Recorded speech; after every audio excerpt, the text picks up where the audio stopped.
दोस्तों नमस्कार, कैसे हैं आप लोग? तो फिर कुछ अच्छे सब्जेक्ट और अच्छे टॉपिक्स के साथ हम हाजिर हुए हैं आपके सामने। और पहला टॉपिक हमारा यहीं से आता है, बिम्स्टेक के बारे में आपको बताएंगे, क्योंकि अभी अभी इसकी एक मीटिंग नई दिल्ली में हुई। ठीक है। और वो मीटिंग कौन सी थी? तो सिक्योरिटी चीफ मीटिंग हुई, जिसकी अध्यक्षता किसने की? भारत ने की, नई दिल्ली में हुई। बात समझ में आ गई? तो इसके बारे में हम आपको थोड़ा सा बता देते हैं। इसकी भूमिका यह है कि सबसे पहले चार देशों का एक समूह बना 90 के दशक में, 1997 के समथिंग। और उस समूह का काम क्या था कि इकोनॉमिक कॉर्पोरेशन, जो पीछे ई ईसी दिखता है आपको, मैं एक बार दूसरा ले लेता हूँ, है ना? ये आपको दिख रहा है ना, ईसी पीछे लगा हुआ। इलेक्शन कमीशन नहीं है, इसका मतलब है इकोनॉमिक कॉर्पोरेशन, हम कितने देशों के साथ कर रहे हैं। ठीक है। हमारी इकोनॉमी को बढ़ाने के लिए और कई चीजों की साझेदारी को बढ़ाने के लिए हमने चार देशों का एक समूह बनाया, जिसमें कौन कौन से देश थे? तो सबसे पहले जो देश था वो था इंडिया, है ना? बांग्लादेश, श्रीलंका और थाईलैंड। और इसका हेडक्वार्टर कहाँ पर है? तो बैंकॉक में है। बैंकॉक क्या है? थाईलैंड की राजधानी है। बात समझ में आएगी? इसकी पूरी पृष्ठभूमि समझने की कोशिश करते हैं हम। तो इसके पीछे क्या है कि लॉजिक यही था कि चार देशों ने सोचा कि यार हम क्या कर लेते हैं, एक समूह बना लेते हैं, ग्रुप बना लेते हैं, और इससे क्या करेंगे, हम इकोनॉमिक कॉर्पोरेशन हम बढ़ाएंगे, एक दूसरे के प्रति जो इकोनॉमी है उनमें एंगेजमेंट बढ़ाएंगे, कुछ बेवर आप हमें दीजिए, हम आपको देंगे, एक दूसरे का सहयोग करेंगे, और सारी चीजों में हम क्या करते हैं, आपसी सहयोग को बढ़ावा देंगे। ठीक है। ये पूरी की पूरी भूमिका, ये पूरा का पूरा फंडामेंटल थे इन सब चीजों के। इसके बाद फिर इसकी पॉपुलैरिटी बढ़ी। सार्क वहां पर क्या हो रहा था, जिसमें पाकिस्तान भी है। सार्क जो देश हैं, सार्क देशों में पाकिस्तान है, इंडिया भी है उस ग्रुप में। उसकी पॉपुलैरिटी थोड़ा घट रही थी, तो लोगों को लगा जितने भी देश थे, भारत का इन्फ्लुएंस क्या हो रहा था, बढ़ रहा था। अब चूंकि अगर ब्रिक्स की बात करते तो ब्रिक्स में फिर चाइना बड़ा प्लेयर है, तो यहाँ सबसे बड़ा प्लेयर कौन सा है? तो उसमें कौन है? तो बिम्स्टेक में कौन सा है? तो भारत सबसे बड़ा प्लेयर बन के उभरा। ठीक है। तो इसके बारे में सबसे पहले तो है कि स्थापना 6 जून 1997 में बैंकॉक घोषणा के तहत हुई। सदस्य देश अभी कितने हैं? 7 देश इस समय हैं। उनमें सबसे पहले भारत है, बांग्लादेश है ना, श्रीलंका है और थाईलैंड है। ये तो इसके कोर मेंबर हैं। ठीक है। और ये जो बाद में जुड़े, भूटान और नेपाल, ये बाद में जोड़े गए। ठीक है। और म्यांमार। ठीक है। म्यांमार, नेपाल, भूटान, ये 3 देश जो हैं वो बाद में जुड़े। और इसके साथ ही फिर इस पूरे के पूरे कॉन्सेप्ट की रचना हुई। और इस कॉन्सेप्ट को अब जो नाम दिया गया है, उसी कॉन्सेप्ट को फिर नाम दे दिया गया है bay of Bengal initiative for multi sectoral technical and economic cooperation. अब इसमें हम क्या क्या, देखो इसमें दो तीन शब्दों पे ध्यान दो।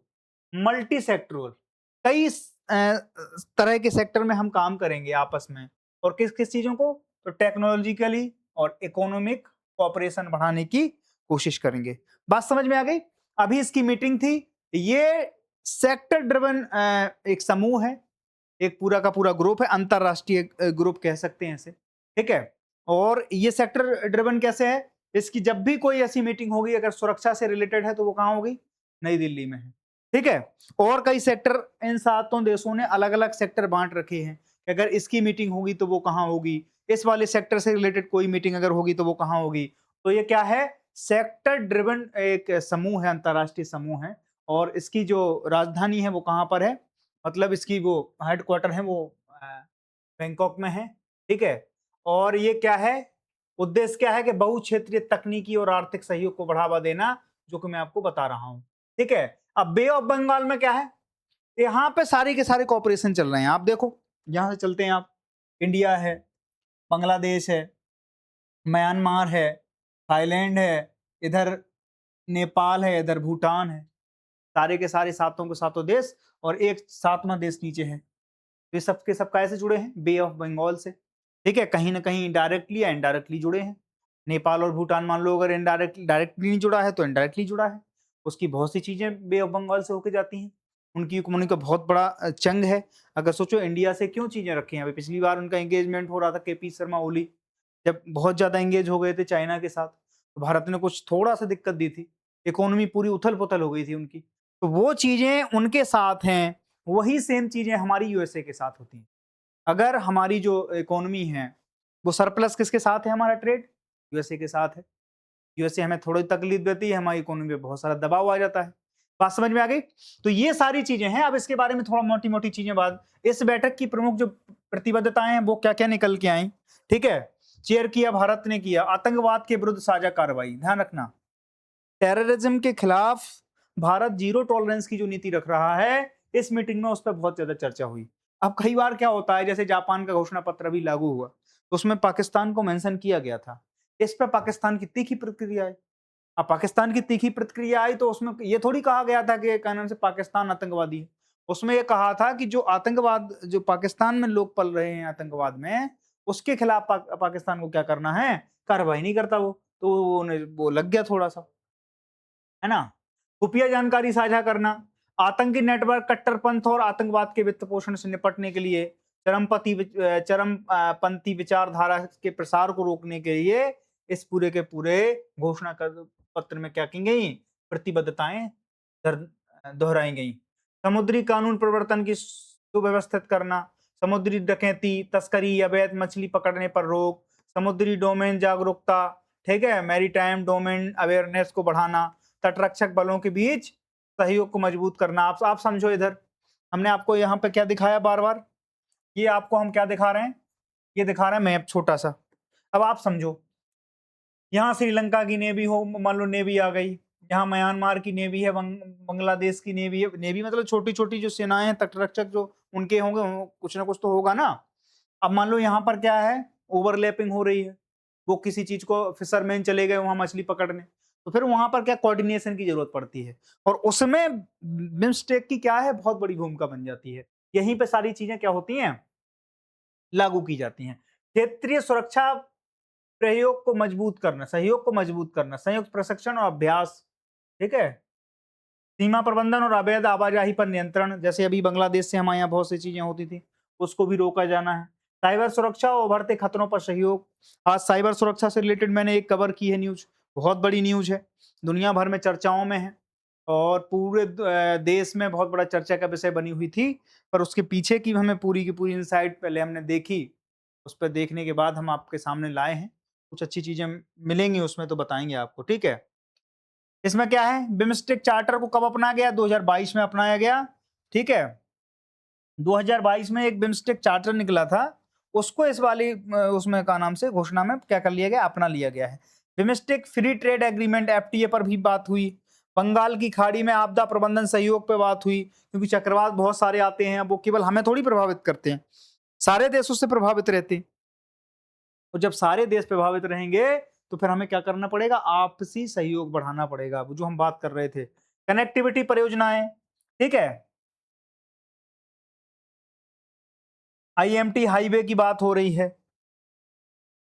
कालादान रिवर है, वहां पर एक प्रोजेक्ट बन रहा है, वो कहां पर है बताना मुझे, म्यांमार में है कालादान रिवर, वहां पर एक प्रोजेक्ट बन रहा है, ठीक है।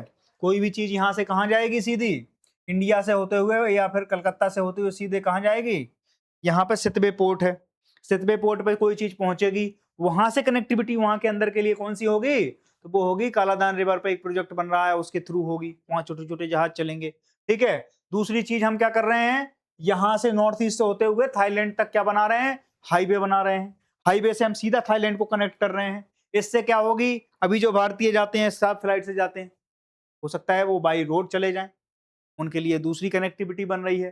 तो अवसर ही अवसर खुल रहे हैं इस पूरे के पूरे। अगर ये ग्रुप फॉर्मेशन में नहीं आया होता तो इतनी तेजी से सारी चीजें नहीं हो पा रही होती। कोई चीज दिक्कत आती है, उसको बैठ के सॉल्यूशन है, ठीक है। सॉल्यूशन से ही सारी चीजें, बातचीत से ही सारी चीजें होती हैं। अब सरकार देखो बातचीत नहीं की, सुबह सुबह सोनम साहब को उठा लिया उनने, ठीक है, और किसके नाम पे उठा लिया, बोले हाई कोर्ट का आदेश था और उनकी तबीयत खराब थी, दो चीजों को लेकर। अब आप क्या कर लोगे, सरकार का काम है, तबीयत खराब है तो उस आदमी को इलाज मिलना चाहिए, वो भी चीज है। दूसरी चीज ये भी है कि भाई हाई कोर्ट की मानना भी नहीं कर सकते, सरकारों को इस समय कहना पड़ता है। हाई कोर्ट, सुप्रीम कोर्ट सब कह चुके हैं कि स्वच्छ हवा जीने का मूल अधिकार है, आपके फंडामेंटल राइट है, उस पर कोई कार्रवाई नहीं, क्योंकि जो होता है ना सिलेक्टिव चीजें, सिलेक्टिविज्म के ऊपर चीजें चलती हैं, ठीक है। तो कनेक्टिविटी परियोजनाएं, हाईवे, समुद्री संपर्क, ब्लू इकोनॉमी। ब्लू इकोनॉमी कौन सी है, सतत विकास पर सहयोग। ब्लू इकोनॉमी आप समझते हो, मैरीटाइम में जो भी एक्टिविटी होती है उसी को तो ब्लू इकोनॉमी कहते हैं। तो ब्लू इकोनॉमी पे सबसे ज्यादा बात होगी, क्योंकि बे ऑफ बंगाल में देखो आप सारे देश लगे हुए हैं, तो सबसे ज्यादा हमारे पास इसकी अपॉर्चुनिटी है, उनके पास भी अपॉर्चुनिटी है, बांग्लादेश के पास अपॉर्चुनिटी है। तो सब लोग क्या करेंगे, इस कॉन्सेप्ट पे आके सब लोग इस चीज को वो करेंगे, सहयोग में बढ़ावा देंगे कि साहब इस पे, हाँ इस पे बात होनी चाहिए। बहुत से रिसर्च R&D होंगी कई जगह, क्योंकि समुद्र तक अभी बहुत सी चीजें ऐसी हैं जो मानव से अछूती हैं। बहुत सी चीजें हैं, इस पे बहुत R&D होने की जरूरत है। सोचो ये 2/3 से ज्यादा भाग है हमारा, ठीक है, पानी है, अब उसमें काम करना पड़ेगा। हम एक सुरक्षित, समृद्ध और एकीकृत बंगाल की खाड़ी क्षेत्र के निर्माण हेतु साझा वैकल्पिक चीजों को क्या करते हैं, प्रतिबद्ध करते हैं। नई दिल्ली में ये चीजें निकल के आई। बंगाल की खाड़ी क्षेत्र में शांति, स्थिरता, समृद्धि को बढ़ावा देना, भारत की नेबरहुड फर्स्ट और एक्ट ईस्ट नीति को महत्वपूर्ण स्तंभ है। देखो एक्ट ईस्ट पॉलिसी बहुत ज्यादा कारगर है यहाँ पे। एक्ट ईस्ट पॉलिसी में सारे देश कवर हो जाते हैं, ठीक है, तो उसको भी बढ़ावा दे रहे हैं हम। आतंकवाद रोधी सहयोग में राष्ट्रीय सुरक्षा को बल मिलता है। समुद्री सुरक्षा के ब्लू इकोनॉमी और समुद्री व्यापार को बढ़ावा देने के लिए हम सारी चीजें कर रहे हैं। तो भारत के लिए महत्व इसीलिए तो है। क्षेत्रीय संगठन के रूप में बिम्स्टेक को वैश्विक मंच पर सशक्त बनाना, ये बहुत बड़ी जिम्मेदारी है। अगर ये ग्रुप वैश्विक ऊंचाइयों को छू जाता है तो आप सोचो भारत की पोजीशन क्या रहेगी। ब्रिक्स को आपने इतना ऊपर पहुंचा दिया, चाइना की पोजीशन कितनी बढ़ गई। सारे के सारे बैंक, न्यू डेवलपमेंट वगैरह सब बन गया, और उस पर किसका एक राज है, तो चाइना का है। भारत को तो उसके सदस्य देशों में से, लेकिन नहीं, उस समय नहीं हुआ। अब चाइना है, रसिया है, लेकिन फिर भी चाइना सबसे बड़ा प्लेयर है, यहाँ पर हम सबसे बड़े प्लेयर हैं। तो ये सारी की सारी चीजें क्या हैं, कनेक्टिविटी, व्यापार और निवेश के नए अवसर खुलेंगे। ये सारी चीजें हमने क्या की। अब प्रमुख क्षेत्र देखो, निवेश के लिए बात हुई, परिवहन के लिए बात हुई, ऊर्जा सहयोग के लिए बात हुई, ठीक है।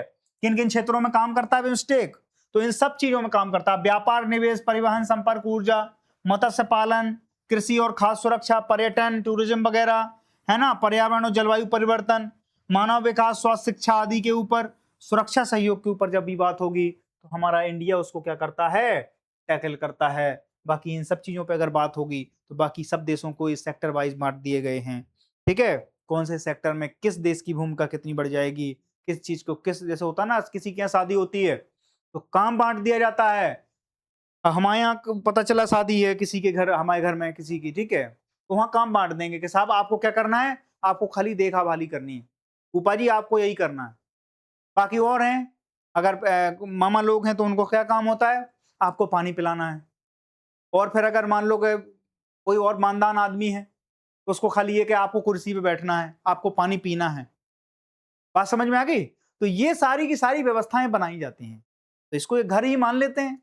हमारे नेबरहुड में जितने भी लोग हैं, एक घर है, तो उसमें अलग अलग ड्यूटी सबको दे दी गई है। बात समझ में आ गई। तो ये सारी की सारी चीजें थी जो लब्बो लुआब आज का था इस वाली खबर का, आपको समझा होगा और सारी चीजें आपकी समझ में आ गई होंगी। इसका थोड़ा सा एक चीज और देख लेते हैं, थोड़ी सी हमें एक चीज लगती है कि साझा लक्ष्य, सुरक्षा, शांति, समृद्धि और सतत विकास के लिए एकजुट बिम्स्टेक होना आवश्यक है। इस चीज को लिखना है, ठीक है। आगे चलते हैं। आगे देखो एक चीज वो जो हम योजना से रोज उठाते हैं कोई ना कोई चीज, उसमें है कि परिवर्तन योजना अभी लागू की गई है। और ये परिवर्तन योजना है क्या, क्या इसकी भूमिका है। दिल्ली में इसको लागू किया गया है। दिल्ली में बहुत सी चीजें पहले से लागू हो रही थी, क्योंकि दिल्ली सच में एक चैम्बर बन जाता है। बहुत दिक्कतें हैं यहाँ पर। अभी जो सर्दी आएगी, दिवाली का टाइम आएगा, दिवाली के बाद बहुत ज्यादा पोल्यूशन बढ़ जाता है ना। अब पोल्यूशन बढ़ जाता है तो उसके लिए बहुत सी चीजें हम दिल्ली सरकार करती है अपने एंड पे। और उसमें क्या करती है कि ऑड इवन फार्मूला लगाती है। किसी दिन ऑड नंबर की गाड़ियां चलेंगी, किसी दिन इवन नंबर की चलेंगी। जब ज्यादा संकट बढ़ जाता है, ज्यादा गैस चैम्बर में दिल्ली बदल जाए, तो फिर क्या करते हैं, ड्रिप सिस्टम को चालू करते हैं। क्विक रिलीफ में क्या हो सकता है, पॉल्यूशन को क्विक रिलीफ कैसे होता है, तो पानी छिड़काव करा जाता है रोडों पर, ठीक है। रोडों पे पानी छिड़कने से क्या होगा, धूल नहीं उड़ेगी, धूल नहीं उड़ेगी तो धूल के कण नहीं होंगे, और कण नहीं होंगे तो फिर क्या नहीं होगा, उतना पॉल्यूशन नहीं होगा जितना कि होता है। दूसरी चीज है, पराली जलाने पर रोक लगाई गई है आसपास के क्षेत्रों में, जैसे पश्चिम यूपी हो गया, पंजाब हो गया, हरियाणा हो गया। यहाँ के किसानों को अब उसके सब्स्टिट्यूट दे दिए गए हैं। जैसे कि अभी हम एथेनॉल निकाल रहे हैं तो धान उसमें बड़ा एक फैक्टर उभर के सामने आया है। इससे क्या होगा कि एक तो पॉल्यूशन नहीं होगा, किसानों की आय क्या होगी, दोगुनी होने का लक्ष्य जो भारत सरकार का हो उसमें पूर्ति होगी। ठीक है, उसी के कदम को आगे बढ़ाते हुए हमने परिवर्तन क्या की, एक स्कीम लॉन्च की, पुराने ट्रैक बस बदलो प्रदूषण घटाओ, इस तरीके से हमने इसमें स्लोगन दिए। आवास एवं शहरी कार्य मंत्रालय नई दिल्ली एनसीआर क्षेत्र में पुराने ट्रकों, बसों और तेजी से बदलते हुए दिशा निर्देशों को मंजूरी दे दी है। अब इसमें क्या होगा, वायु प्रदूषण में क्या होगी, कमी आ जाएगी, विशेषकर दिल्ली एनसीआर में गुणवत्ता ठीक रहेगी वायु की। पुराने और अनफिट वाहनों के चरणबद्ध रूप से घटाना होगा। अभी इसको आदेश है इसके ऊपर, दिल्ली सरकार ने इसको पारित कर लिया है का नाम से दिल्ली विधानसभा में, लेकिन इसको इंप्लीमेंट किया था तो बहुत ज्यादा ब्रूटली कर दिया उनने, जो वाहन दिख जाए उसको पकड़ के और तोड़ फोड़ के खत्म कर देते थे। तो इसको थोड़ा सा उस तरीके से नहीं लाया गया, उन्होंने कहा इसको थोड़ा सिस्टमेटिक वे में लाएंगे। तो परिवर्तन योजना उसी का पहला रूप है। समझ में आ गई कि हम जो भी वाहन होंगे उनको चरणबद्ध तरीके से क्या करेंगे, जब्त करके, अगर कोई ऐसा वाहन चल रहा है तो उसको फिर क्या करेंगे, स्क्रैप करके और उसको खत्म कर देंगे, उसको पिघला के फिर नई गाड़ी में बदल देंगे। बात समझ में आ गई। तो ये सारी की सारी चीजें, पुराने और अनफिट वाहनों को क्या करना होगा, समय चरणबद्ध तरीके से खत्म करना होगा। स्वच्छ, सुरक्षित और ईंधन कुशल परिवहन को बढ़ावा देना होगा, जिसमें इलेक्ट्रिक व्हीकल बहुत बड़ी मदद कर रहे हैं दिल्ली में। उसके लिए आपको मेट्रो बसेस देखो, इलेक्ट्रिक भी उसमें आ गई, इलेक्ट्रिक बसें आ गई, है ना, ई रिक्शा आ गए, इलेक्ट्रिक रिक्शा आ गए, जिसकी तुम कई वीडियो देखते रहते होगे। चाइना की बैटरी लगी है, कोई भी ऐप डाउनलोड करके उस बैटरी को क्या कर दे रहा था, रोक दे रहा था। बेचारे जो उसके चलाने वाले थे रिक्शा वाले, वो बहुत परेशान थे इन चीजों से। धीमे धीमे उन चीजों पे भी रोक लगाई जा रही है। ठीक है, परिपक्व अर्थव्यवस्था, सर्कुलर इकोनॉमी जो है उसको रिसाइकलिंग प्रोत्साहन को मंजूरी मिली हुई है।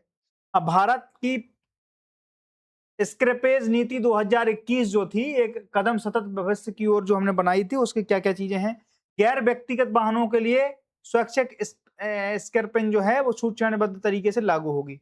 फिटनेस टेस्ट में असफल वाहनों को स्क्रैप करना, पुनः पंजीकरण से वंचित करना, मान्यता प्राप्त वाहन स्क्रैपिंग सुविधा उपलब्ध है, और स्क्रैपिंग पर प्रोत्साहन और नए वाहनों पर लाभ की घोषणा करना इसमें शामिल है।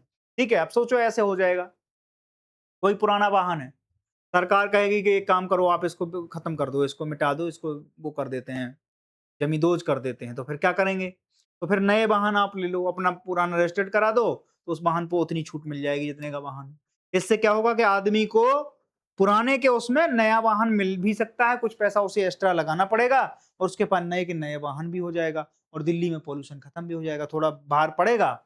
उसके लिए दिल्ली सरकार ने क्या किया है, 9-10 हजार करोड़ का समथिंग बजट है जो अभी लागू किया गया है, और उसके लिए बुक दिशा निर्देश क्या है दिल्ली एनसीआर में, 15 वर्ष से अधिक पुराने डीजल और 10 वर्ष से अधिक पुराने पेट्रोल सीएनजी वाहनों पर चरणबद्ध तरीके से क्या किया जाएगा, क्रैकडाउन किया जाएगा।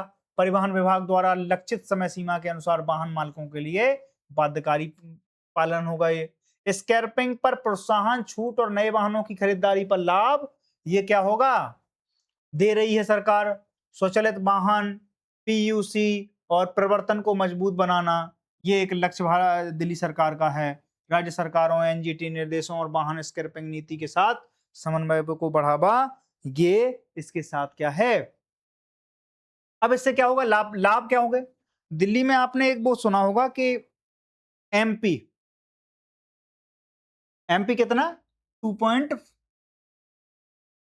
माइक्रो पार्टिकल होते हैं, जब आप हवा को जब क्या करते हैं, आप जैसे ऑक्सीजन ले रहे हैं ना, दिल्ली में बहुत ज्यादा होते हैं। ये इतने छोटे छोटे कण होते हैं जो दिखाई नहीं देते हैं, पर ये डैमेज बहुत करते हैं बॉडी को।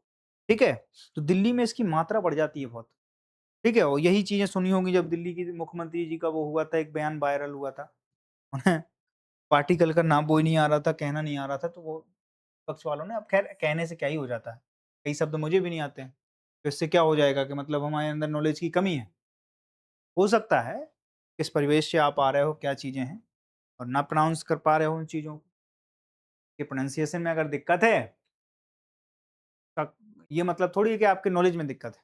ठीक है, देखिए मुख्यमंत्री जी बहुत योग्य हैं। ठीक है, हरित रोजगार के अवसर बढ़ेंगे, ऊर्जा दक्षता और ईंधन के आयात पर निर्भरता कमी होगी, सतत शहरी विकास को बढ़ावा मिल जाएगा। ठीक है, जो हमारे सस्टेनेबल गोल के लक्ष्य हैं 11 और 13, उसके लक्ष्यों की पूर्ति भी होगी। ठीक है, वो बार बार हम कहते हैं कि सतत विकास की ओर जो हमारे लक्ष्य हैं वो क्या हैं, तो उसके जो यूएन ने बना रखे हैं, ठीक है। पुराना वाहन, पूरी चीज समझा दी हमने आपको। वाहन को वैज्ञानिक तरीके से क्या डिसमेंटल करना, रिसाइकलिंग करना, प्रोत्साहन छूट भी देना। इससे क्या हो जाएगा, लोगों को अपने वाहन को तोड़ फोड़ करने में दिक्कत थोड़ी है। बात समझ में आ गई। तो अब देखें, इसमें एक क्वेश्चन आप देख लेते हैं कि राष्ट्रीय वाहन स्क्रैपेज नीति है ना, कौन सी स्क्रैपेज नीति जो है उसके तहत क्या है, मुख्य उद्देश्य क्या है, केवल राजस्व वृद्धि है, पुराने अनफिट वाहनों को चरणबद्ध रूप से हटाकर प्रदूषण घटाना है, वाहन आयात बढ़ाना है, टोल टैक्स समाप्त करना है। अब आपको पता है सब चीजें, बताने की जरूरत है नहीं हमें, ठीक है। तीसरी चीज पे आ जाओ, जो सबसे इंपॉर्टेंट खबर है, जिसने पूरे देश में अभी बड़ी सुर्खियां बटोर रखी हैं, और ये अच्छी सुर्खियां नहीं है, इसमें एक खराब चीजों के लिए भी चीजें जानी जाती हैं। तो सबसे पहले जो है,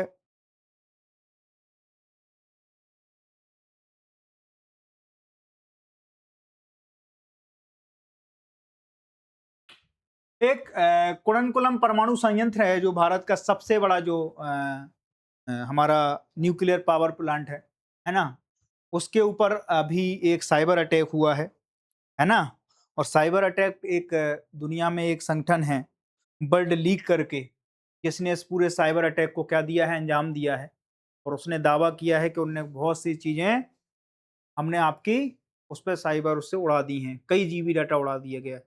वो डाटा क्या है, इसकी सच्चाई क्या है, किस तरीके से चीजें हुई हैं, वो सारी चीजें हम आपको बताएंगे विस्तार से, ठीक है। क्योंकि हुआ क्या है कि बहुत सी अफवाहें इसमें फैली हैं।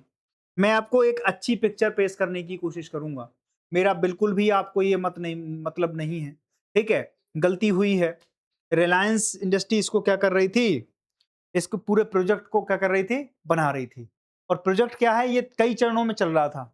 तो उसकी जो मेन जो इंफ्रास्ट्रक्चर है इस पे अटैक नहीं किया गया है। इसमें एक यूनिट नंबर 3 और 4 आगे बन रहा है। अभी वो क्या है, कंस्ट्रक्शन की इनिशियल स्टेज पर है। तो इनिशियल स्टेज पे ही क्या कर दिया गया है, उसके कुछ चीजों पर, सेंसिटिव चीजों पर तो नहीं अभी तक जो जानकारी मिल रही है हमें, बल्कि कुछ चीजों पर के उनमें का नाम से इसका ब्लूप्रिंट क्या है। क्योंकि अब कंस्ट्रक्शन में सारी चीजें होती ना, वेंटिलेशन सिस्टम कैसे होगा, ड्रिफ्ट सिस्टम क्या है, ड्रेनेज सिस्टम क्या है, कैसे कूलिंग करेगा, क्या किस तरीके से। क्योंकि एक चीज जब बनती है, आप जब किसी ऐसे संयंत्र का निर्माण करते हैं, न्यूक्लियर पावर प्लांट का निर्माण करते हैं, तो उसमें बहुत सी चीजें लगानी होती हैं। ये इस तरीके से नहीं होती हैं जिस तरीके से अपन को लगता है बहुत साधारण है, ठीक है। तो मान लो एक बहुत अच्छी बिल्डिंग बन रही है, तो एक बिल्डिंग ही पूरी ब्लूप्रिंट उनका अलग होता है। ये तो फिर आपका परमाणु संयंत्र है, ठीक है। तो न्यूक्लियर पावर प्लांट और भारत का सबसे बड़ा है। तो इसकी जो तीसरे और चौथे यूनिट पे काम अभी चल रहा है, उसके ऊपर उन्होंने क्या किया, साइबर अटैक किया है। उसकी टेक्नोलॉजी पे अटैक नहीं हुआ है, मैं पहले आपको क्लियर कर देता हूं। उस पर क्या हुआ, उसकी जो इंफॉर्मेशन थी कि किसके वेंडर क्या हैं, सिक्योरिटी का वेंडर कौन होगा, ठीक है, इसके ब्लूप्रिंट क्या क्या हैं, ठीक है,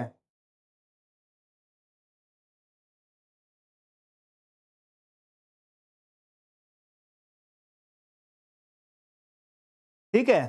तो उन पे आप कॉमन कंट्रोल सिस्टम कौन कौन से हैं, उन सब पे क्या किया गया, साइबर अटैक हुआ है, ठीक है। और कौन से उससे साइबर अटैक हुआ है, तो मैक्सिस बियर पे से इस पे अटैक किया गया है। एक बहुत बड़ा ग्रुप है वर्ल्ड लीग करके, जो ऐसे अटैकों को अंजाम देता रहता है। और उन लोगों का काम क्या है, अब ये क्या करते हैं, जैसे इनने अटैक किया किसी उस पर, अब अटैक करने के बाद वहां से क्या करेंगे, इंफॉर्मेशन गैदर करेंगे। और उन पे इंफॉर्मेशन गैदर करने के बाद क्या, इंफॉर्मेशन गैदर करना भी इनका काम नहीं होता। ये उन जगह सिस्टम सेटअप पे जाके, ये जैसे ही वहां पे ब्रीच करते हैं ना सिक्योरिटी को, सिक्योरिटी ब्रीच करने के बाद ये क्या करते हैं, उस डिवाइस को इनक्रिप्टेड कर देते हैं, उसमें जो फाइलिंग है उसको इनक्रिप्टेड कर देते हैं। फिर क्या करते हैं, अब वो क्या हो गया, वो डाटा क्या हो गया, इनक्रिप्टेड हो गया इनसे। इनक्रिप्टेड होने के बाद उस डाटे के बाद क्या करते हैं, ये डाटा एक्सटॉर्शन का काम करते हैं। डाटा एक्सटॉर्शन क्या है, मतलब एक बात समझो, जैसे फिरौती देखते हो आप, फिरौती होती है कि हमने आपके उस पर वो कर लिया, अब आपको क्या कर रहे हैं, हम ब्लैकमेल कर रहे हैं, सबोटाज बोलते हैं इसको, ठीक है। तो इसको डाटा, इस टेक्निकल भाषा में इसको क्या कहते हैं, जैसे कोई साइबर वाला कोई इस तरीके की घटना करता है, उसको बोलते हैं डाटा एक्सटॉर्शन। डाटा एक्सटॉर्शन में क्या करते हैं, ये आपको फाइलिंग देंगे, ये आपको इनक्रिप्टेड फाइलों को लगा के फिर क्या करते हैं कि साहब आपको अब आप इसके बदले में कितना पैसा दे दीजिए, या बिटकॉइन दे दीजिए। तो ये इस तरीके से काम करते हैं, ठीक है। दुनिया में ये बहुत बड़ा है। आप देखो, आपको पता होगा तो साइबर जो वो होते हैं, क्या नाम से, उसमें सॉफ्टवेयर होते हैं जिनमें ये पूरा का पूरा वो होता है। जैसे जैसे हम कहते हैं ना कि साइबर हमला हो गया, तो उसमें किस-किस चीज़ से हो सकता है, तो अटैक किस-किस चीज़ से हो सकता है। तो एक तो होता है आपका मैक्सेसवेयर हो गया, रैमसेसवेयर हो गया, मैलवेयर हो गया, ठीक है। एक आपने स्पाईवेयर होता है, ठीक है। तब होता क्या है, जैसे आपने पेगासस का नाम सुना था। पेगासस में तो किसी को पता ही नहीं चलता था, भारत में बहुत हो हल्ला हुआ कि सारे के सारे लोगों के, विपक्षी पार्टियों के, बड़े-बड़े जो हमारे यहाँ जो बहुत ज़्यादा थिंकर हैं, विचारक हैं, उनके सारे फ़ोनों में क्या था, पेगासस मिला। पेगासस की कॉस्ट बहुत ज़्यादा होती है, उनका सारा का सारा डाटा ब्रीच हो रहा था। ठीक है, ऐसे आरोप थे।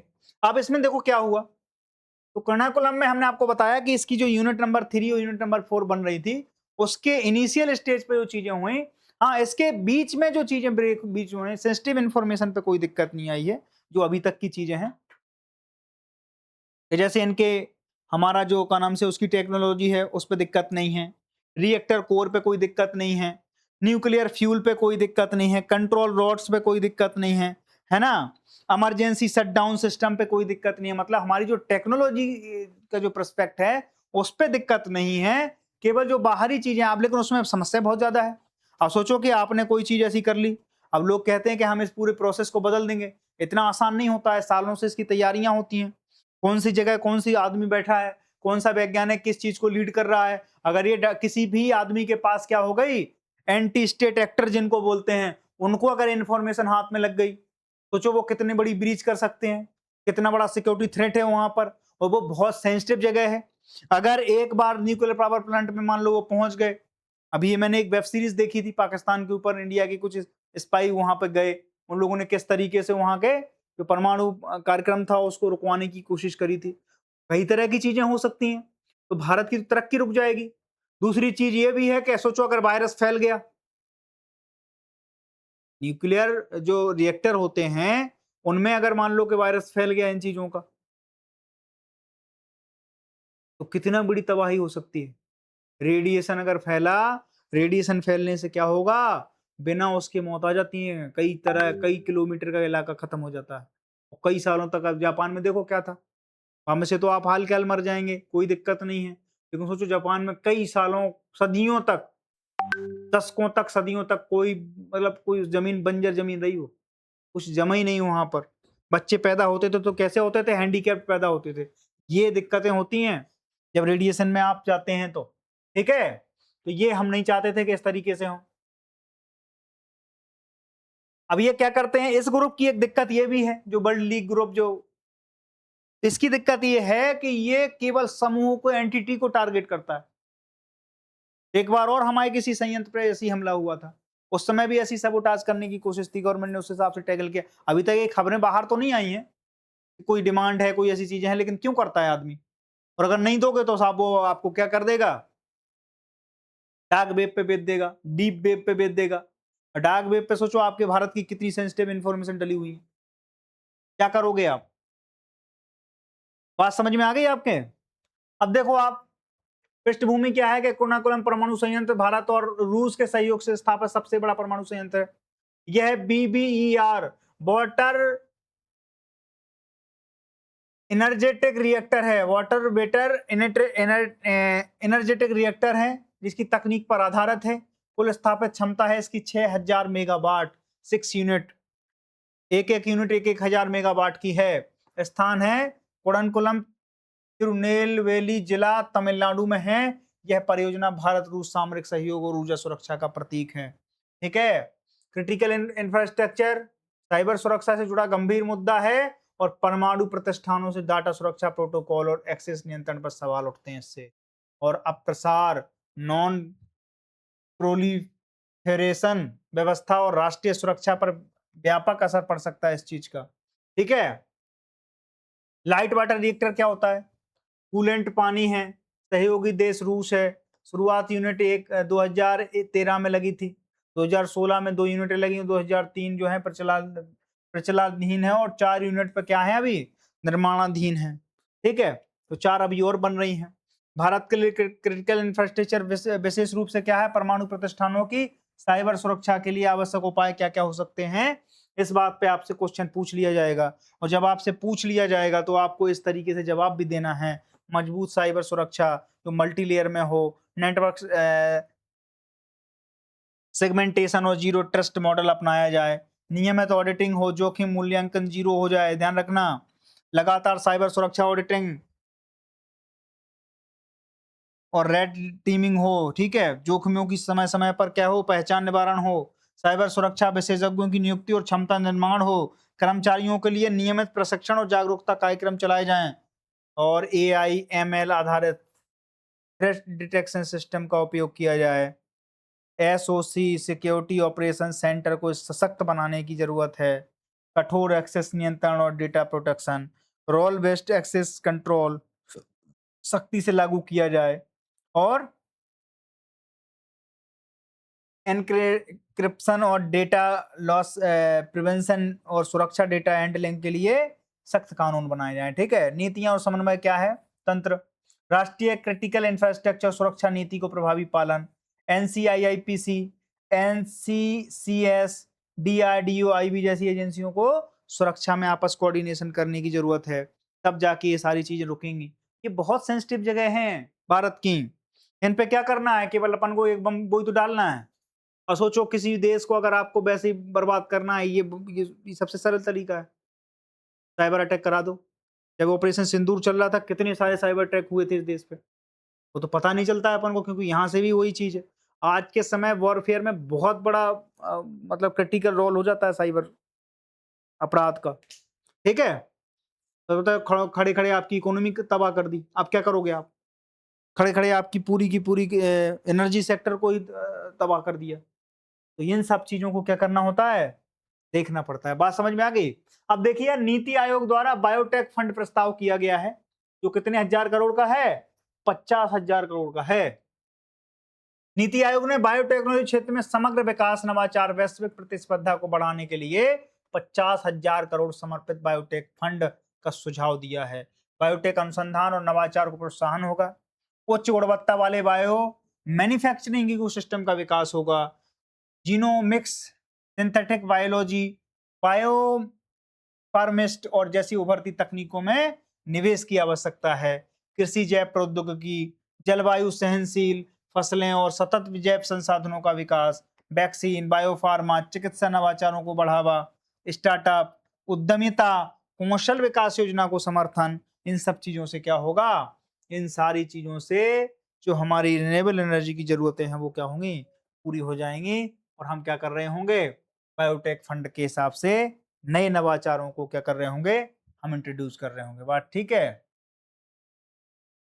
अर्थव्यवस्था, बायो मैन्युफैक्चरिंग और नवाचार द्वारा आर्थिक विकास, सतत विकास की ओर हम हर जगह क्या पढ़ रहे हैं, सतत विकास, सस्टेनेबल डेवलपमेंट, उसके गोल। जब मैं आपको पहली क्लास में ये सब चीजें पढ़ाई थी, तो उसके बाद मैंने कहा था कि ये बार बार आएंगे, क्योंकि भारत की सेंटर पिलर में ये चीजें हैं। तो जब कोर में कोई चीज घुस जाए ना, तो फिर आप बार बार उस चीज से क्या होते हैं, परिचय होते हो, रोज होते हो। भारत में वैश्विक बायोटेक हब बनाने की दिशा में बड़ा कदम हो सकता है ये। फार्मा, वैक्सीन, जीनोमिक्स, कृषि जैव प्रौद्योगिकी जैसे क्षेत्रों में निवेश को बढ़ावा, आत्मनिर्भर भारत, उच्च तकनीक विनिर्माण और रोजगार सृजन को गति, अनुसंधान, नवाचार, स्टार्टअप इकोसिस्टम को सशक्त बनाना, इन सारी चीजों के लिए ये फंड बहुत ज्यादा उपयोगी हो सकता है। उपयोग कैसे हो सकता है कि विश्व स्तरीय बायोटेक अनुसंधान हम खड़े कर सकते हैं। पब्लिक प्राइवेट पार्टनर से पीपीपी मॉडल पर हम क्या कर सकते हैं, कैपिटल, वेंचर कैपिटल बना सकते हैं। स्टार्टअप और एमएसएमई में हम क्या कर सकते हैं, अनुदान दे सकते हैं इससे। विनियामक सरलीकरण और बौद्धिक संपदा, जिसको हमने बोला था बौद्धिक संपदा के बारे में, ठीक है, वैश्विक सहयोग और तकनीकी हस्तांतरण को क्या कर सकते हैं, बढ़ावा दे सकते हैं। ठीक है, अब देखो आप, जीनोमिक्स और प्रिसीजन मेडिसन, कृषि जैव प्रौद्योगिकी, कई जगह हम इसके ऊपर मतलब R&D करें तो बहुत सी चीजें निकल के आएंगी। तब तो जाके 50,000 करोड़ हम खर्च कर रहे हैं। अब इसके परिणाम जो है, पेड़ हमने आज लगा दिया है सुझाव के लिए, इसके परिणाम बहुत सुखद होने वाले हैं। ठीक है, अब वैश्विक बाजार में इससे होगा क्या, कि बायोटेक बाजार में भारत की क्या बढ़ जाएगी, हिस्सेदारी बढ़ जाएगी, आयात पर निर्भरता कम होगी, स्वास्थ्य सुरक्षा और हमारी तैयारियों में मजबूत मिलेगी, किसानों की आय दोगुनी, कृषि उत्पादकता में सुधार, ज्ञान आधारित अर्थव्यवस्था की ओर मजबूती से हम आगे बढ़ेंगे। ठीक है। तीसरी चीज, चौथी चीज आज की क्या है? स्काई रूट का विक्रम 1 ऑर्बिटल रॉकेट लॉन्च हुआ है। ये बहुत बड़ी उपलब्धि करी है हम लोगों ने। पहली बार इसरो के अलावा कोई हमारा प्राइवेट प्लेयर एक रॉकेट को लॉन्च करके दिखाया है। उसका नाम क्या रखा? विक्रम 1। भारत का पहला निजी ऑर्बिटल प्रशिक्षण प्रक्षेपण जो है वो बना है। निजी अंतरिक्ष कंपनी स्काई रूट एयरोस्पेस कल विक्रम 1 रॉकेट लॉन्च करेगी, नहीं आज हो चुका है। ठीक है, भारत का पहला निजी ऑर्बिटल प्रक्षेपण होगा। तो ये बहुत बड़ा बेंचमार्क है। और इससे क्या होगा? आप अमेरिका में देखते हो नासा नहीं काम करती है खाली, एलोन मस्क की कंपनी है, वो भी तो काम करती है, नहीं करती है? कई सैटेलाइट वो क्या करती हैं, रोज वो लोग अपने वो करते हैं, लॉन्च करते हैं। उससे क्या हो रहा है? तो आप देखते हो ना, वो आते हैं, उन्होंने कहा चाइना में उनकी कंपनी बहुत अच्छा काम कर रही है।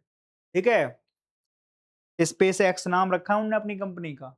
और स्पेस एक्स निजी कंपनी है। किसका स्वामित्व है उस पर? एलोन मस्क साहब का। और वो क्या कह रहे हैं कि हम आपको क्या देंगे? हम आपको सैटेलाइट इंटरनेट प्रोवाइड करा के देंगे। इससे ये सारी की सारी जो चीजें हो रही ना, साहब पहले क्या करो आप, पहले आप केबलिंग करो, अंडरग्राउंड वाटर केबल लगाओ, ये करो वो करो, दुनिया भर का झंझट खत्म हो कह रहे हैं। हम वो चीज देंगे कि आपको कहीं केबलिंग की, अब सोचो आप नॉर्थ ईस्ट जैसी जगहों पर आप खुदाई कर नहीं सकते हो, केबलिंग भेज नहीं सकते हो, तो क्या करोगे आप? वहाँ पर सीधा सैटेलाइट फ़ोन, सैटेलाइट का नाम से इंटरनेट से, सैटेलाइट से इंटरनेट आपको प्रोवाइड कर दिया जाएगा और आपको क्षेत्रीय विषमता का सामना नहीं करना पड़ेगा। ठीक है? तो वो सारी चीज़ें, खर्च ज़्यादा हो जाता है कई बार। अब हिमालय के क्षेत्र में आप जाके सैटेलाइट वो हो आपका, इंटरनेट केबल बिछाओ आप, तो उससे क्या होगा? खर्च बहुत ज़्यादा हो जाएगा और उन तक उस तरीके की चीज़ें पहुँच नहीं पाएँगी। तो इससे क्या है, जब आप इस तरीके की चीज़ें करते हो तो फिर प्राइवेट प्लेयर जब इस कॉम्पिटिशन में आ जाएँगे तो क्या और ज़्यादा कॉम्पिटिशन बढ़ जाएगा और ये सब चीज़ें क्या हो जाएँगी, और सस्ती होने की कगार पे आ जाएँगी। ठीक है? वो बात अलग है कि 100 से ज़्यादा साइंटिस्ट अभी तक क्या हो गए, इसरो को छोड़ गए और वो कहाँ जा रहे हैं? ब्रेन ड्रेन एक वो थी, कॉन्सेप्ट था कि साहब यहाँ पर हम पढ़ते हैं और जाके नौकरी कहाँ कर रहे हैं? नासा में कर रहे हैं। अब वो ब्रेन ड्रेन हमें हमारे भारत में ही हमें देखने को मिलता है और वो किस तरीके से? इसरो और निजी कंपनियों के द्वारा हमें देखने को मिलता है। कई इसमें, इस वाली कंपनी में, स्काई रूट में कई जो फॉर्मर हमारे साइंटिस्ट हैं, टॉप साइंटिस्ट हैं इसरो के, वही काम कर रहे हैं। बहुत अच्छे सैलरी पैकेज पे काम कर रहे हैं। सैलरी पैकेज बहुत ज़रूरी है यार। मैं इस बात के बिल्कुल मतलब हमारे टैलेंट को क्यों नहीं मिलना चाहिए? तो इसकी चीज़ें बहुत ज़्यादा बढ़, अब दिक्कत वही है कि सरकारी सरकारी जैसी चीज़ें हो जाती हैं। अब इस देश में और भी ज़्यादा न्यूज़ संस्थान चल रहे हैं, वो अच्छा खासा पैसा कमा लेते हैं और सरकार ही उन्हें ऐड देती है। हमारे यहाँ का डीडी नेशनल देखो आप, आज भी उसकी स्थिति बड़ी खराब है। बाद में उन्होंने जाके सुधीर चौधरी जैसे लोगों को लेकर थोड़ा उसकी स्थितियों को सँभाला है कि हम मतलब सेलिब्रिटी टाइप कल्चर बनाया है, बाकी वहाँ पे ऐसी कोई चीज़ अभी, वो चीज़ें हैं। बीएसएनएल का हाल आप देख ही रहे हो। ठीक है? भारत ने अंतरिक्ष क्षेत्र में निजीकरण को 2020 के बाद स्पेस का बड़ा परिणाम माना जा रहा है। भारत ने 2020 में निजीकरण को क्या दी थी? जगह दी थी। भारत में एलपीजी की नीतियाँ कब लागू हुई? 1991 में, है ना? एलपीजी मतलब लिबरलाइजेशन, ग्लोबलाइजेशन और प्राइवेटाइजेशन को हमने क्या किया? मंजूर किया। हमारी पृष्ठभूमि इस तरीके की थी। एक कंपनी ने हम पे 300 साल राज कर लिया। तो हम ये कह रहे थे कि नहीं, नहीं हम प्ले प्राइवेट प्लेयरों के साथ तो डील ही नहीं करेंगे। भारत में सब कुछ हो। और भारत किस तरफ झुकाव ज़्यादा था? तो भारत का समाजवाद की ओर बहुत बड़ा झुकाव था। देश के जो पहले प्रधानमंत्री थे आदरणीय हमारे जवाहरलाल नेहरू जी, उनका वो बहुत प्रभावित थे रसिया वगैरह से। ठीक है? तो उनका विज़न अलग तरीके से, और दूसरी पृष्ठभूमि। आदमी कहता है ना कि भाई हमारा, हम जब दूध से जल जाएँ तो फिर क्या? छाछ भी फूँक के पीते हैं। तो उनके साथ वही स्थितियाँ थी उस समय। तो हमारी जो चीज़ें हुई, हमने जब लिबरलाइज़ेशन किया, ग्लोबलाइज़ेशन किया और प्राइवेटाइज़ेशन किया, 1991 में हमने इस चीज़ को सोचो लागू किया। चाइना हमसे बहुत पहले कर चुका था, वहाँ पर एक पूरी बेस बना चुका था। आप उस देश की पृष्ठभूमि, आप उसके विज़न से आप समझ सकते हो, और हम कहीं न कहीं उस चीज़ में लेट हुए और आज हम स्थितियों को देखते हैं। क्योंकि दुनिया ये देख रही थी, विकल्प को तलाश जा रहा था और विकल्प को तलाश जाए जाने में इंडिया अपने आप को बहुत पीछे ले गया और हम उस चीज़ के लिए नहीं बन पाए, जो चाइना बन के दिखा दिया। और चाइना अगर आज दूसरी ग्लोबल पावर बन गया है, अमेरिका को बीट कर रहा है कई जगह, कई क्षेत्रों में, उसका एक सबसे बड़ा कारण है कि वहाँ के नेताओं ने उस समय उस चीज़ को ला के दिया। दुनिया को क्या चाहिए? एक प्लेटफ़ॉर्म ही तो चाहिए। आप प्लेटफ़ॉर्म डाल के तो बिल्डिंग खड़ा करने का, पैसा लगाने का सब काम वही लोग करेंगे। जापान और चाइना की बिल्कुल नहीं बनती है, लेकिन जापान के सबसे ज़्यादा इन्वेस्टर चाइना में गए हैं उस फ़ेज़ में। अब निकल-निकल के वो इंडिया की ओर इंटरेस्टेड हो रहे हैं। अगर हमने इस चीज़ को भी नहीं सँभाल पाए, तो हमारी गति बहुत गंदी होने वाली। ठीक है? अब देखो, अब वैश्विक कमर्शियल लॉन्च मार्केट में भारत की स्थिति मजबूत होगी। स्पेस एक्स जैसी कंपनियां क्या कर रही हैं? बहुत सस्ते-सस्ते चीजें लॉन्च कर दे रही हैं। इससे क्या है, अभी वर्तमान में आपको बताऊं भविष्य में क्या होने वाला है, स्पेस टूरिज्म बहुत ज्यादा बढ़ने वाला है और उसमें ये सब चीजें बहुत मायने रखेंगी। ट्रिलियन डॉलर इकोनॉमी है ये। ट्रिलियन डॉलर इकोनॉमी में अगर अपन को काम करना है तो अपन को लीड करना पड़ेगा। इसरो के पास उसकी पूरी कैपेसिटी है। उसके बाद हमारे प्राइवेट प्लेयर भी आने वाले हैं। इन सबका इफेक्ट होगा कि भारत की जो इकोनॉमी है उसमें इजाफा होने वाला है। भारत में निजी अंतरिक्ष क्षेत्र को बढ़ावा देने वाले सुधार क्या हो सकते हैं, वो 2020 के बाद क्या है? न्यू स्पेस इंडिया लिमिटेड का गठन हुआ। इन स्पेस की स्थापना 2020 में हुई। निजी कंपनियों में रॉकेट, सैटेलाइट बनाने, लॉन्च करने की अनुमति दी गई। टेक्नोलॉजी ट्रांसफर और इसरो सुविधाओं तक पहुंचाने में सुगमता दी गई। स्पेस गतिविधियों के लिए सिंगल विंडो क्लियरेंस सिस्टम को चालू किया गया। स्टार्टअप्स के लिए फंडिंग, मेंटरशिप और नीति का समर्थन दिया गया। भारतीय अंतरिक्ष नीति 2023 निजी क्षेत्र की अधिक भागीदारी पर बल दिया गया। और स्काई रूट एरोस्पेस के बारे में बताएं तो आपको बताऊं कि ये 2018 में बनी थी कंपनी। मुख्यालय हैदराबाद, तेलंगाना है। संस्थापक हैं पवन चंद्रा और भार्गव दत्तात्रेय। उद्देश्य है विश्वसनीय, किफायती और नियमित लॉन्च सेवाएं प्रदान करने के लिए इस कंपनी का क्या हुआ था? स्काई रूट का जन्म हुआ था। बात समझ में आ गई? तो हमारे यहाँ बहुत सी कंपनियां वो हो रही हैं। कई हमारे यहाँ यूनिकॉर्न बन रही हैं, कई बिल्कुल अभी इनिशियल स्टेज पर हैं। और भारत अगर इसी तरीके से अपने आप को डाइवर्सिफाई करता रहा, हमारी इकोनॉमी को डाइवर्सिफाई करता रहा, ये आने वाले वक्त में भारत के लिए बहुत ज्यादा जरूरी हो जाएगा। आत्मनिर्भर भारत, मेक इन इंडिया को बढ़ावा मिलेगा। सैटेलाइट, इंटरनेट, संचार, पृथ्वी अवलोकन जैसे क्षेत्रों में प्रगति, वैश्विक स्पेस इकोनॉमी में भारत की हिस्सेदारी बढ़ेगी। युवा नवाचार और स्टार्टअप इकोसिस्टम को प्रोत्साहन मिलेगा। बात समझ में आ गई? अमेरिका ये बहुत पहले कर चुका था, इसलिए एक एक कंपनी इतनी बड़ी जायंट है, इसरो से ज्यादा है स्पेस एक्स का बजट। ध्यान रखना, एक प्राइवेट प्लेयर हैं। और ये सोचो अगर हमने पहले कर दिया तो क्या कैपेसिटी में कमी है? पूरी दुनिया की स्पेस एजेंसियों में हमारे लोग भरे पड़े हैं, टैलेंट में कमी नहीं है। दोस्त, कुछ चीजें हैं जो हम आपको बता नहीं सकते हैं। ठीक है, विक्रम वन रॉकेट के बारे में सुन लीजिए। ये ऑर्बिटल लॉन्च व्हीकल है। SSLV से हमने क्या किया है, इसको लॉन्च किया है। ऊंचाई है 18 मीटर इसकी, इस पूरे पूरे रॉकेट की। पेलोड कितना ले जा सकता है? 300 किलोग्राम और 24 टन वजन है इसका। इंजन 3 स्टेज में होगा। सॉलिड प्रोपल्सन के आधार पर इंजन काम करेगा। छोटे सैटेलाइट को लो अर्थ ऑर्बिट में स्थापित करना है। प्रक्षेपण स्थल है सतीश धवन स्पेस सेंटर, हरिकोटा। हरिकोटा इसरो भी यूज करती है। और अब हमने क्या किया, प्राइवेट प्लेयर के लिए भी। और ये पूरा का पूरा इसरो के संरक्षण में ही सारा काम हो रहा है। एक बात और मैं ध्यान रखूं, मतलब इनके जो मतलब अम्ब्रेला है वो इसरो है, और उसके नीचे बहुत सी कंपनियां हम क्या करने की कोशिश कर रहे हैं, ग्रो करने की कोशिश कर रहे हैं। बात समझ में आ गई? तो ये आज का है। अब देखो, निम्नलिखित में से कौन सा भारत में निजी अंतरिक्ष कंपनियों को विनियमित प्रोत्साहन करने वाली संस्था है? इसरो। इन स्पेस, तो हमने बताया आपको कि 2020 में क्या हुई, इन स्पेस की स्थापना हुई। तो ये क्या करती हैं? विनियमित प्रोत्साहन, वित्त वगैरह सब कुछ ये करने की कोशिश करती हैं। ठीक है, और अब आगे चलते हैं। आखिरी आखिरी है, आरबीआई ने SNFA श्रेणी में क्या किया गया, थोड़ा सा परिवर्तन किया। अब क्या है ये चीजें समझ लेते हैं आप।